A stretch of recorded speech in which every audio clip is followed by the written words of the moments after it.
Welcome, everyone. It is day 3 of a daily dose of mind stuff. My name is Ed Reiner, here with you from my office in Montana. So we're on day 3 of 100. And today we're going to be diving into this fascinating concept that Bob's been talking about the past few days. If you haven't seen the other two the other two videos, go back and watch them because they all kind of are a foundation and they lead up to what we're going to be getting into and what we're doing here. So today we're going to be getting more into paradigms, those little invisible pattern habits that control literally every aspect of our life, from our relationships to our income. And when we shift those, we can really create the life we want. So without further ado, we're just going to jump right into it. And let's go to Bob with this session. Think about your life for a moment. I want you to think about the results in your life and think about the concept of a paradigm shift. What is a paradigm? How are paradigms formed? How can they be changed? That's what I want to talk to you about. And I think as you get into this, you're really going to like it. Ask yourself this question. Why would anyone look at a tremendous opportunity offering them time and money freedom and then walk away from it? Do you know, you hear people day in, day out say, I wished I had this, I wished I had that, I wished I had this car, I wish we could take this vacation. Why did they walk away from it? Well, most people say, well, I really don't know. I don't think there's an answer to that. No, there is an answer to that. You see, people are walking away from opportunities every day, and the biggest opportunity they have, they carry within them. Napoleon Hill one time said, don't go searching for opportunity, but reach out and embrace them right where they are. You see, the people that walk away from the opportunities are being controlled by paradigms. They really are. They're being controlled by something, and they're not even sure what it is. And think of this. Paradigms are nothing but a multitude of habits, and they're other people's habits. These habits have been passed along from one generation to the next. It's rather sad because most of the things that the average individual does on any given day, they didn't even decide to do. They're programmed to do it. It's literally programmed right into the genes. And that's what's called a paradigm. What you're dealing with is habits. You see, paradigms are nothing but a multitude of habits. Paradigm is it's sort of a buzzword of this particular generation, and it really explains what subconscious conditioning is all about. Well, in this particular part of the paradigm shift, I want to talk to you about paradigms. And I'm going to talk to you about why people don't change them and how they could change them. You see, paradigms are the very reason why success for most people is a puzzle. And it really is a puzzle. They give it everything they've got, and they fall short. They get going, and they say, I'm going to do it this time, and they quit. I'm going to go on a diet, and they blow it. You know, why does this happen? Well, they don't really know. And success is a real puzzle. Go and ask a dozen people what the meaning of success is, and they really don't know. Ask them to how to become successful. They don't know that either. You see, we are the product of somebody else's habitual way of thinking. And I believe it's time to change. So let's take a look at how we can change. You know, Joel Barker wrote a book on paradigm, and he said to ignore the power of paradigms to influence your judgment. Yes, to put yourself at risk when exploring the future. Now think about that. To ignore the power of paradigms. Most people do ignore the power of paradigms because they don't understand what a paradigm is. If you don't know what it is, you'll just automatically ignore it. So he said to ignore the power of paradigms to influence your judgment. Yes, to put yourself at risk when exploring the future. Well, most people do that. But he also pointed out to be able to shape your future, you have to be willing and able to change your paradigm. Now, if we're going to change them, we're going to have to understand what they are. If we're going to change them, we're going to have to understand, I believe, how they're formed. We're going to have to understand what we have to do. And get this, it's well worth studying. Because when you change your paradigm, you can literally write your own check. You can decide where you're going to go and what you're going to do. You start to determine how much you're going to earn, how much fun you're going to have, the trips you're going to take, where you're going to go, and what you're going to do.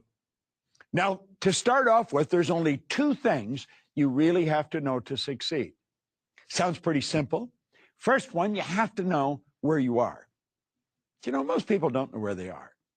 I owe a man named Ray Stanford just a tremendous debt. Ray Stanford was a guy 45 years ago who got me to sit down and really look at how I was living. He said, Bob, do you like the way you're living? And I said, no, not particularly. He said, do you think I'm a happy guy? And I said, yeah, you seem pretty happy to me. He said, have you ever seen me sick? I had to admit I hadn't. He said, have you ever seen me when I was broke? And again, I had to admit I hadn't. Well, he told me, he says, you've got to be one of the most miserable people I've ever met. And I was an unhappy human being. Yet he said, you're always sick. Now he said, you don't have a terminal illness, but you always got a headache or a cold or something. And he said, you're always broke. Oh, I was always broke. I never had any money. He said, why don't you change it? Well, you know, it never really entered my mind that I could. It never crossed my mind that I had the ability to sit down and decide exactly what I wanted to do. Now, I said, there's only two things you have to know to succeed. Well, let's take a look at the second one. The second one is you've got to know where you're going. You not only have to know where you are, you have to know where you're going. Now, you see, I was not in a good place. I was unhappy, I was sick, and I was broke. And because that's where I was, it was almost like I had to stay there. But you see, I was 26 years old. I had been trying to change results since I was a kid, and nothing seemed to happen. So I guess by the time I was 26, I just assumed this is my lot in life. But he said, that doesn't have to be the way it is. He said, your present results have nothing to do with your future unless you let them. Now, he said, your results are neither good nor bad. Everything just is. Take a look at the room you're standing in. The room's neither big nor small. The room just is. It's only big or small relative to something else. Look at a bigger room. The room you're in is small. Look at a smaller room. The room you're in is big.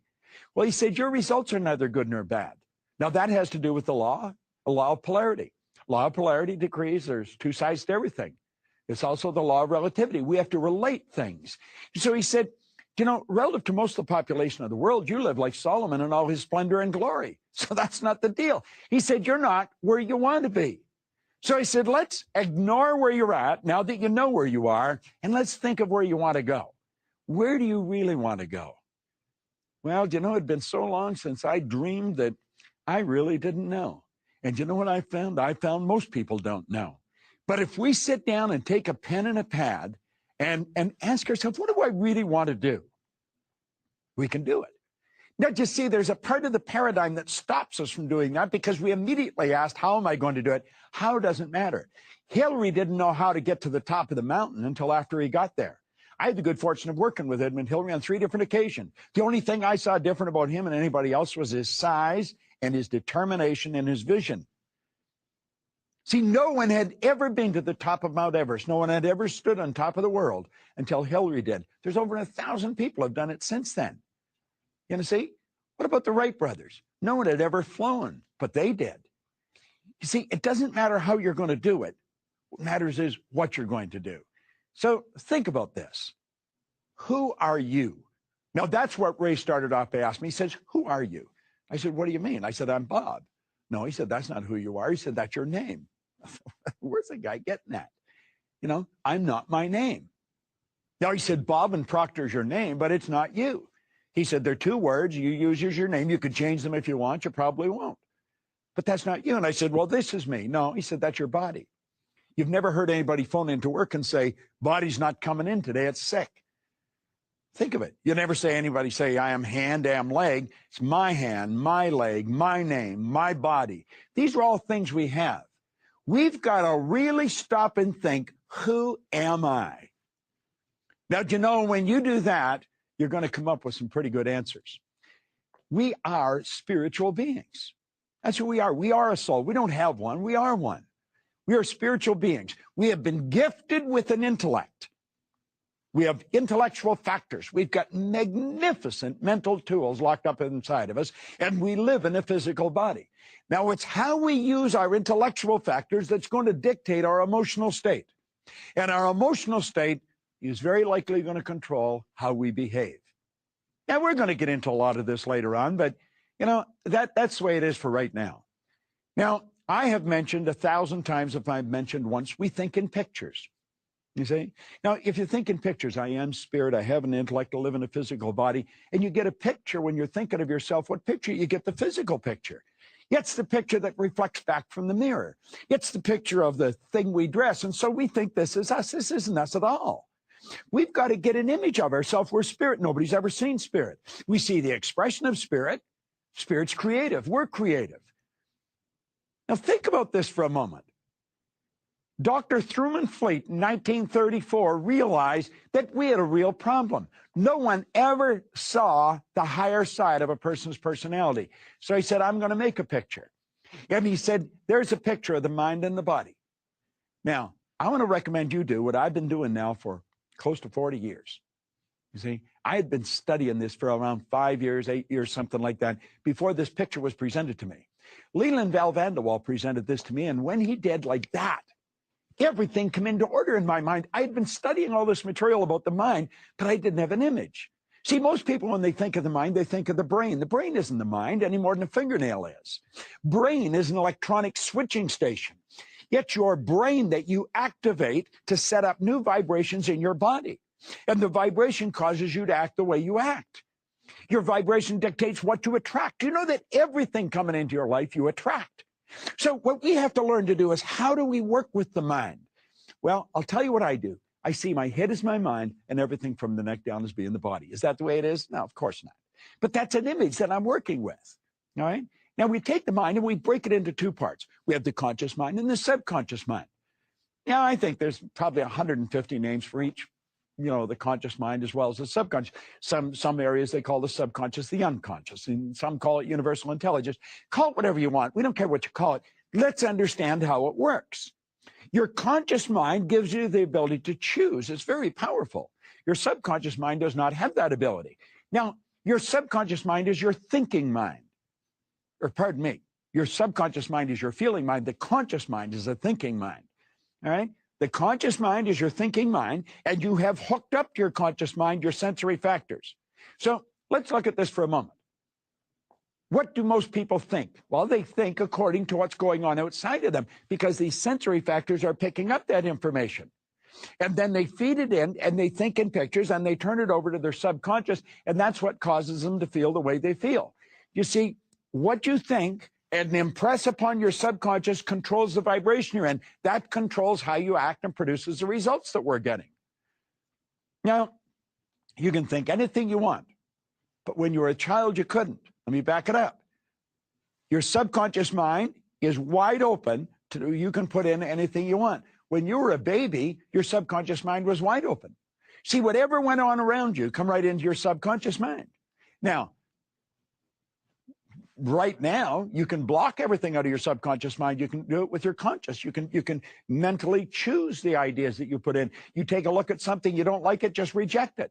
See, the conscious mind has the ability to accept or reject ideas. The subconscious mind doesn't have that ability. You know, when you're a baby, your mind is wide open. You can put anything in it you want. At birth, a baby is a linguistic genius. It's literally a linguistic genius. You can teach a baby any language.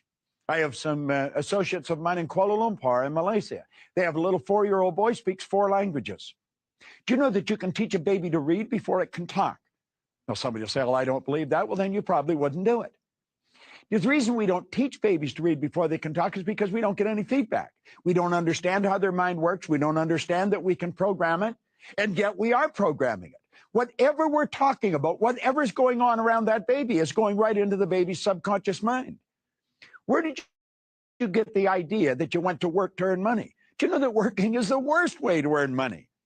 You go to work for satisfaction. That's why we should be doing what we absolutely love to do. You provide service to earn money. Why do you think 90-some% of the population have absolutely no idea how to earn money? Now think about this for a moment. This is very, very important that you understand this. All right? It's super important that you understand it. Because if you don't understand it, you're going to continue doing what you're doing. How are you at earning money? Are you having trouble with it? Well, if you're having trouble with it, it's because of the ideas that are programmed right into your subconscious mind. You see, if you're working around people that think it's difficult to earn money when you're a baby, then you're going to grow up thinking it's difficult to earn money. If your parents went to school, you'll probably go to school. If your parents didn't, you probably won't. If you blame the weather and what's going on outside for the disease that you may have, then you'll probably do the same thing. Why do you like the food you like? You like it because you're programmed to eat it. You see, you didn't choose to like that food. You choose to like the food that you're programmed to eat. Now, when that programming takes place, it's genetic and environmental. At around the age of 4 or 5, the mind's already programmed. It's the ideas going in over and over and over and over again. They become fixed in your subconscious mind. We call that a paradigm. And then you begin to think. Now, you can think anything you want, but your paradigm is controlling your behavior and controlling your results. Think of this for a moment. Let's suppose you're earning $50,000 a year. What do you think the odds are of you thinking the thoughts of a person that's earning $250,000 a year? You're not going to do it. As a matter of fact, you'll probably think they're different. They're no different than you or me. The only difference is in their thinking. You can think anything you want, but the paradigm seems to control the way we think. Now, we've got to make up our mind. We're going to stop that. The mind, you can think anything you want. It's your thinking mind. Think anything you want to think, and don't let the paradigm control you. It's a beautiful concept once you start to understand it. So, really think about this. All right? Now, your paradigm controls your logic. Now, think of this for a moment. We never flew in airplanes because anything heavier than air is attracted towards the center of the world.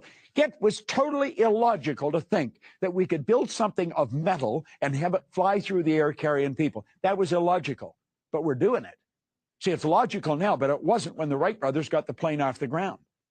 A person that's earning $50,000 a year, if they go and talk to one of their buddies about earning $250,000 a year, they'll say, you're crazy. That is totally illogical. Well, let's think for a moment. If the paradigm's controlling the logic, if the paradigm is controlling the results, we want to change the results. Wouldn't it make good sense then to start thinking about things that are totally illogical? So when you're looking at where you are and looking at where you're going, I think we want to get some ideas in our mind that maybe are a little scary. You see, if your goal doesn't scare and excite you at the same time, it's probably not a good goal. What do you really want to do? Now, I was sitting in a fire hall when I picked up Think and Grow Rich many years ago. That was the best job I had ever had. I only worked 7 days and 7 nights a month, and I could sleep there all night, go golfing all day. I was earning above average income. They had never had anyone that they let go. Only one person since 1934 quit the job, and yet I quit. It was totally illogical for me to do that. Why did I do it? I did it because I wanted to change my life. I wanted to change the people I associated with. I wanted to change everything. Now, Maslow said you're either going to step forward into growth or you're going to step back into safety. That's a decision that you've got to make. If you step forward into growth, it's going to be scary. If you step back into safety, you're going to stay where you are. So let's think for a moment. Where are you and where you want to go? It's a good question. It's a question most people never ask themselves. I want you to stop and think of what it was like when you were a child. What kind of an environment were you born into? Because that's where your paradigms form. Stop and go back and take a look at your ancestors. You see, you might ask, how did you get here? Well, there's a little particle of energy from mom and a little particle of energy from dad come swimming along, and they joined together. That was the nucleus of you. Do you know that all mom's DNA and all dad's DNA is locked up in those little particles of energy? All their habit patterns are there. Why do you think you have some of the little idiosyncrasies that they have? Why do you think you look so much like your parents? Do you think that's an accident? See, the truth is most people never spend any time thinking about this. I want you to think about it because your way of life is controlled to an enormous degree by your parents, your grandparents, your great-grandparents, their grandparents, and it's passed along from one generation to the next. I'll give you an indication of what I'm talking about. It's kind of cute, but it's true. I was born and raised in Northern Ontario in Canada. My wife was born and raised in the southern part of the United States, in Birmingham, Alabama, and in Pensacola, Florida. Two totally different cultures. Now, we came together and we started to go out together, but then we got married. And we're out shopping one day, and I said, you know what I'd like is some turnip. She says, okay. So I pick one up. She says, what are you going to do with that? I said, I'm going to eat it. Well, she says, I'm not eating that. And I said, why not? She says, that's the root of the turnip. I said, it's what? She says, that's the root of the turnip. I'd never heard it called that. I'd never even thought of that. It was just a turnip. Yet she said, we feed that to the pigs. Well, I said, what do you eat? She said, we eat the green of the turnip. I don't think I'd ever seen a turnip green. I said, isn't that strange? We give that to the pigs. Here she was, raised where they eat the green of the turnip and threw the root away. I grew up, we eat the root of the turnip, threw the green away. And I put the turnip back in the bin and I walked away. I mean, I'm not going to fight over a turnip. And I got thinking about it. And I thought, I wonder how many other ideas we operate like that. You see, that had to do with where she was raised. Now, do you want to know the truth? We don't eat turnip in our house anymore. We just don't eat it. I eat it if I go to my mother's or my sister's, but, you know, think about it. She was raised in a totally different culture than I was raised in. I do work over in Kuching and Kota Kinabalu and Kuala Lumpur. Totally different culture. When we have breaks for seminars here in North America, we have coffee breaks, refreshment breaks. Not in Malaysia. We have prayer breaks. Totally different culture. Now ask yourself, you know, why are you like you are? I want you to go back and think of yourself, just subconscious mind wide open. You're a little baby. What were the people talking about? What were they doing? What was their thoughts towards income? Because they're the thoughts that you've got planted in your subconscious mind. Again, you see, it's the repetition of these ideas going in over and over and over again that has programmed us. Now, in this series, The Paradigm Shift, you've got to really understand how paradigms were formed if you're going to be effective at changing them. See, I can tell you how to change the paradigm, but if you don't understand how it's formed, it wouldn't make any sense. Some of the things I'm going to tell you to do to change your paradigm are going to seem silly. They're going to seem immature. Well, that's all right. Do them anyway. Do you know you're going to find that the multimillionaires in the world, the people that are happy, the people that are alive and vibrant, they do things a little different than everybody else. They march to the tune of their own drummer. You know, you'll often find people, I was 71 on my last birthday, and you know, people say you should slow down. I think that's nuts. I should speed up. I'm really just getting warmed up. You see, I don't think we have to slow down. I think what we have to do is calm down. We have to pace ourselves. We have to do things in a very calm, confident manner. You can go at warp speed if you're doing that. I'll work in 3 or 4 different continents in the same week. Think nothing of it. I can get on a plane and go to sleep just the same as I can get in bed at home and go to sleep. Do you know why? I programmed myself to live that way. Do you know the way you're living is according to the program? Who decided on your program? Did you pick it or did someone else pick it? Now think about it. I want you to be super honest when you're analyzing your results. Really take a look at where you are. And then ask yourself, why don't you change your results? Well, we really don't know. Why are you doing? What time do you start work? I always say everybody should belong to the 6 o'clock club. You want to get up at 6 o'clock, ready to fire your engines. Good time to wake up and study. Talk about studying. How much time do you spend studying? What do you study? You see, if you really want to change your life, you've got to get locked into study. You've got to figure out why you're doing what you're doing, how to change it. Now, remember I said we're spiritual beings and we live in physical bodies? That is no small thing. That's not something just to discuss at church or at the temple or at the mosque. This is something that we really want to focus on. Where is spirit? Spirit's omnipresent. Spirit's 100% evenly present in all places at the same time. Spirit's all powerful. Do you know that all the power there ever was or there ever will be is omnipresent? It's 100% evenly present in all places at the same time. This is very, very vital information, and we've got to think about it. It isn't just something we read and say, isn't that nice? You have infinite potential. What are you doing with it? There's two things we're not taught in school. There's many things we're not taught in school, but there's two things that we're not taught that are vitally important if you really want to make a paradigm shift and make things happen in your life. Number one, you have to learn how to make decisions. Absolutely essential. Most people have a difficult time with it. And you've got to learn how to earn money. You've got to learn how to earn money. See, the more money you have, the more effective you can become. Now, understand this. Money's just used for two things. One, it's to make you comfortable. And two, it enables you to extend the service that you render far beyond your own physical presence. Now, I don't go into a lot of money or a lot about money in this particular lesson. I just want to touch on it. We will cover money specifically in one lesson. See, money is to make you comfortable. The more comfortable you are, the more creative you can become. And the other purpose of it is to extend the service that you render far beyond your own presence. So you can actually be providing service when you're sleeping. If you're providing service when you're sleeping, you can be earning money while you're sleeping. Now, I was sitting in a hotel here in the city last night sleeping, but I can assure you I was earning money while I was sleeping. See, I'm of the opinion the mailman should never pass your door without leaving a check. Now, I know that's probably appealing to you. And how do you get that way?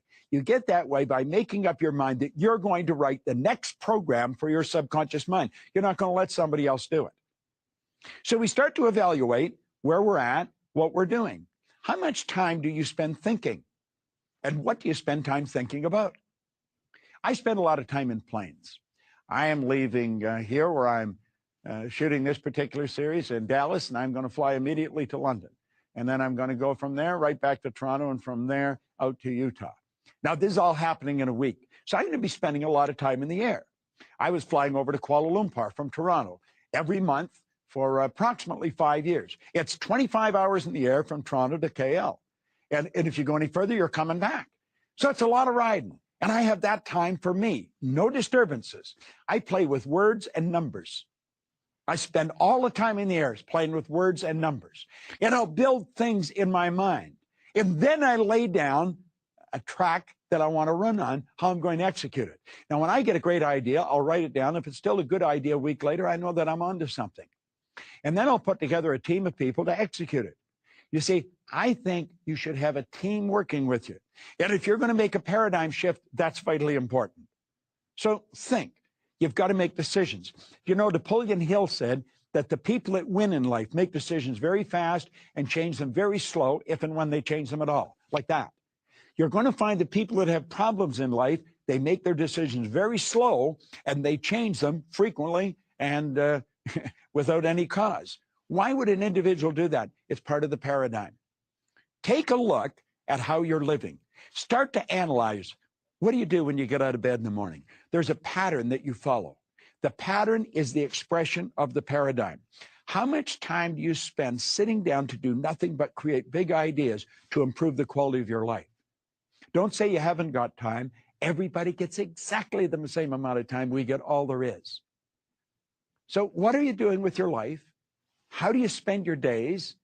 I want you to become super aware of the thought patterns that you entertain. Start to monitor your own thinking. Don't spend time thinking why you can't do something. Spend time thinking of how you can. You see, you're capable of doing anything. Now, understand this.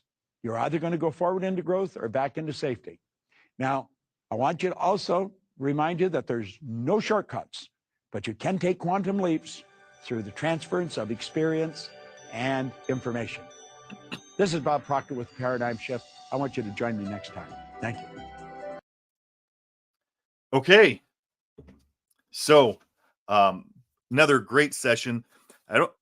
Not sure if you're catching, but there's a theme that Bob goes through when he's talking about paradigms, but something he says in every video, and anytime you watch Bob, and I'd like to go through and actually count, but he's always prompting you to think. He's constantly saying, think. What are you thinking about? Think about this. Think.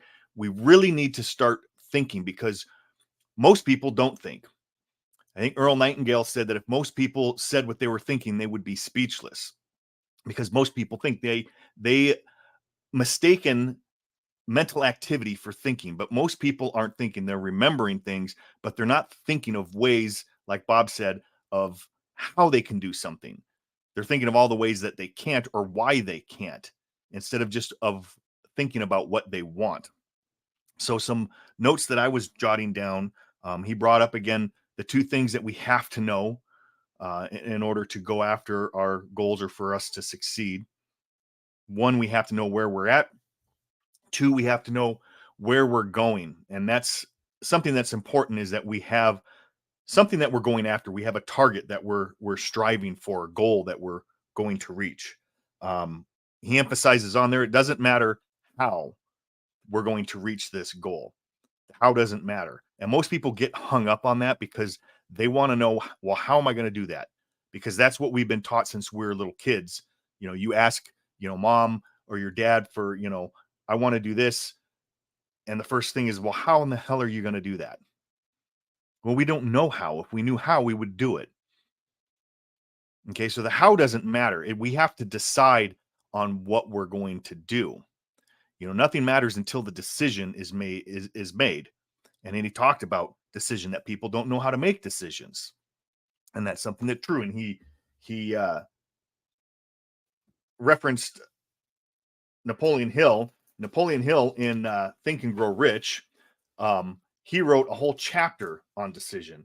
And I'll just kind of read what Bob said on here. But in Decision, Hill says that analysis of 100 people who have accumulated fortunes well beyond the $1 million mark disclosed the fact that every one of them had the habit of reaching decisions promptly and changing these decisions slowly if and when they were changed.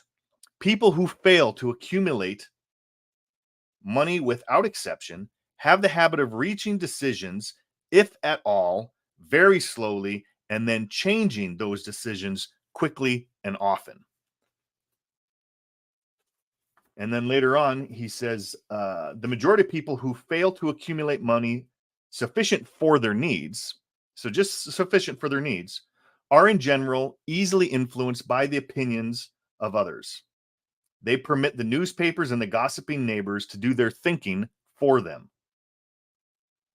Opinions are the cheapest commodities on earth. Everyone has a flock of opinions ready to be wished upon anyone who will accept them. If you are influenced by others' opinions when you reach decisions, you will not succeed in any undertaking, much less that of transmuting your own desire into money or whatever it is that your goal is. So there again, he's saying, goes back to that image of the mind, where people aren't thinking, so they're letting those thoughts and opinions of others go straight past their conscious mind and sink directly into the subconscious mind, where the paradigm is resident, where we feel, which causes our behavior, causes us to act, which is then going to produce our results. So that's why Bob is constantly saying we need to think. Because if you're not thinking, then you're just letting whatever's going on around you, whatever is happening in your outside world, your conditions, your circumstances, those things that are coming in, those ideas through your sensory factors, and they're going straight into our subconscious mind. We need to guard those and think, as something comes into our mind, to think, is this idea going to help me, move me in the direction of where I want to go, or is it going to hurt me? If it's not going to help you, you reject it. And then you originate a new thought that's going to help you. And people don't do that. And that's what he was saying. As a baby, our subconscious mind was wide open. Okay, we hadn't developed those conscious faculties yet. We were just going right through, living through our senses, and everything that was going on around us was going right into the subconscious mind. Okay, that's why most of the people aren't even programming their children. They're letting TV or the schools, neighbors, whatever's going on around is basically raising, people use the word raising, but is programming that child to think, act, do, behave. We want to consciously do that. And as he said, as babies, they're sponges. And with my own children, we did this. We taught our children sign language, and I wasn't thinking at the time that I was, you know, their minds were open because I wasn't aware of that. I just knew that we could teach them to communicate with us before they could talk.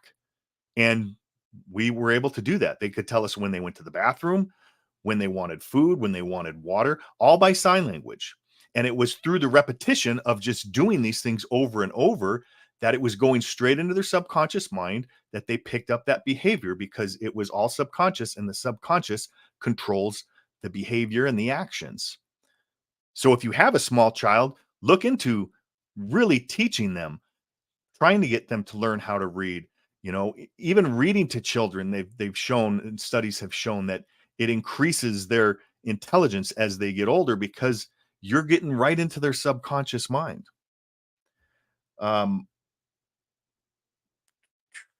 Then he went on. I got another note here. Got to skip around, lose my place. So he talking about going back to goals. He says that, if a goal doesn't scare or excite you, it's not the right goal. And most people set goals on what we call on the A level. There's 3 levels. They set goals on an A level. The A level is what you know that you can do. So if you're going after goals that you've already accomplished and you know you can do it, there's no growth there. There's no inspiration. And then the next level is what you think you can do. So that would be the B level if we're looking at ABC. So then people set goals on that B level of what they think they can do, but they're not sure how they can do it, but they think they can. And that's where they start to plan. If this happens and that happens, and start to line up all the conditions and circumstances, if all of these things happen, then I can reach this goal. And again, there's no inspiration, and they start going after it, and they kind of run into a roadblock. So then they go back down to what they know they can do. And then they bounce back and get some inspiration, go to what they think they can do.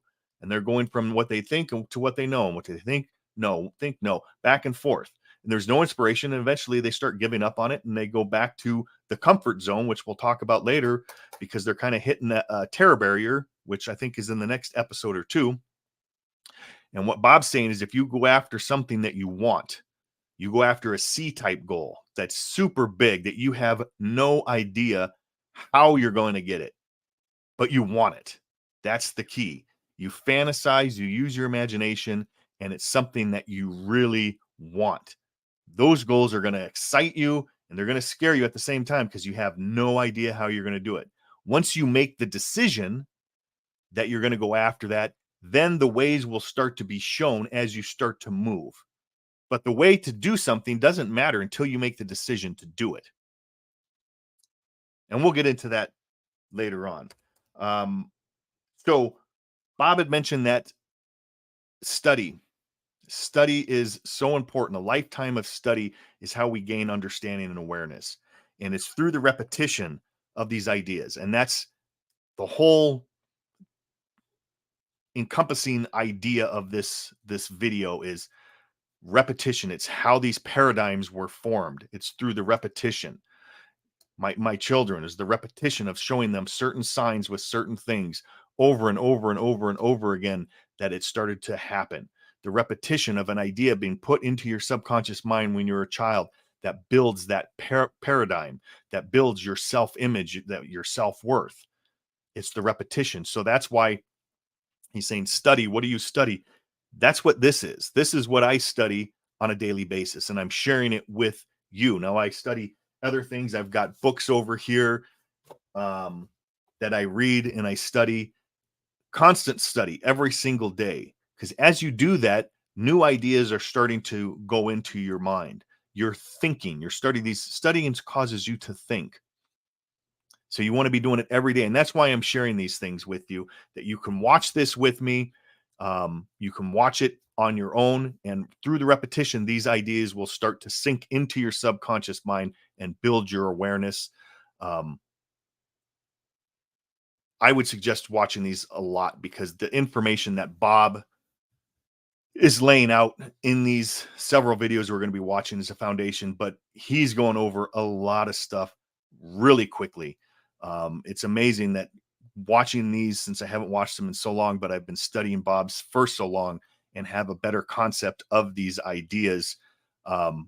stuff that the knowledge that he's dropping on here, it just blows me away how quick he's going through things that I never caught before because my awareness wasn't there, and I hadn't really learned a lot of the stuff. I gathered some of the information, but I hadn't gathered it on a subconscious level, which is why the repetition I'm trying to do is to keep bringing these into my subconscious because of the goals that I'm going after.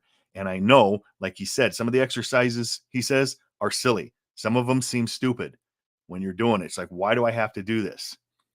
There's a reason, and it works through the repetition of doing things. We have to reprogram our subconscious mind. And depending on how old you are, that's a lot of reprogramming that you have to do. But the key is that we're only changing one or two things at a time, because we try to change too many of them, nothing happens. And from experience, I can say that's absolutely true, because I would be all gung-ho and try to change 20, 30 different things. I knew what I wanted to change. I would go hit it hard, but the willpower is not enough to do it. And then I'd end up falling back. And it was this constant cycle of up and down. I've gotten the understanding now through study that it's got to be one or two things. And Bob will say that, but you'll see things that you miss that don't register when you first see that. So yep, last thing I had there was get locked into study. So that's what this is all about, getting locked into study. So we're going to go ahead and end it here. This is day 3 of 100. So we're going strong on here. So I will see you guys next time, tomorrow, same time, noon Mountain Time, on either Facebook, LinkedIn, YouTube, wherever you happen to be watching. Watch the replays, and I will see you guys tomorrow. Let's get some music to get on out of here with. And there we go. I'll see you guys tomorrow. Peace. God bless.